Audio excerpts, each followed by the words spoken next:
చరిత్రలో ఈరోజు ఛానల్కి స్వాగతం. అయోధ్య ఈ పేరు వినగానే ప్రతి భారతీయుడి మనసులో ఒక భావోద్వేగం. శ్రీరాముడు, భక్తి, చరిత్ర. శతాబ్దాలుగా అయోధ్య శ్రీరామ జన్మభూమి వద్ద ఒక ఆలయం ఉండాలనే ఆకాంక్ష ఎన్నో తరాల హృదయాల్లో ఒక కలలా నిలిచిపోయింది. చివరికి ఆ గొప్ప రోజు వచ్చింది. ఆగస్టు 5, 2020 అయోధ్యలో రామ మందిర నిర్మాణానికి భూమి పూజ జరిగింది. ఈ కార్యక్రమాన్ని భారత ప్రధాని అయినటువంటి నరేంద్ర మోడీ గారు నిర్వహించారు. ఆ ఘట్టం కేవలం ఒక కార్యక్రమం కాదు, ఇది భక్తి, నమ్మకం, చరిత్ర కలిసి ఏర్పడిన ఒక మహాక్షణం. భూమి పూజ తర్వాత అక్కడ మొదలైంది నిజమైన పని, రామ మందిర నిర్మాణం. ఈ నిర్మాణాన్ని పర్యవేక్షిస్తున్నది శ్రీరామ జన్మభూమి తీర్థ క్షేత్ర ట్రస్ట్. అంటే ఇది ఒక ఆలయం మాత్రమే కాదు, ఇది దేశం మొత్తం గర్వపడే ధార్మిక సాంస్కృతిక ప్రాజెక్ట్. రోజులు గడిచాయి. మట్టిలో నుంచి రాళ్లు పైకి తేలాయి.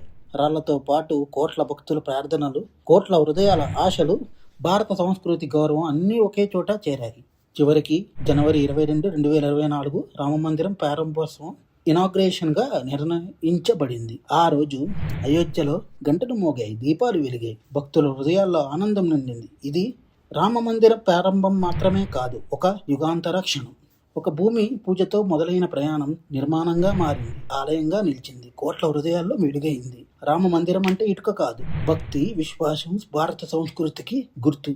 కంటెంట్ మీకు నచ్చినట్లయితే లైక్ చేయండి, షేర్ చేయండి, సబ్స్క్రైబ్ చేయండి. మా ఛానల్ యొక్క నోటిఫికేషన్ మీ వరకు అందాలంటే కింద కనబడుతున్న బెల్ ఐకాన్ని ట్యాప్ చేయండి. Thank you.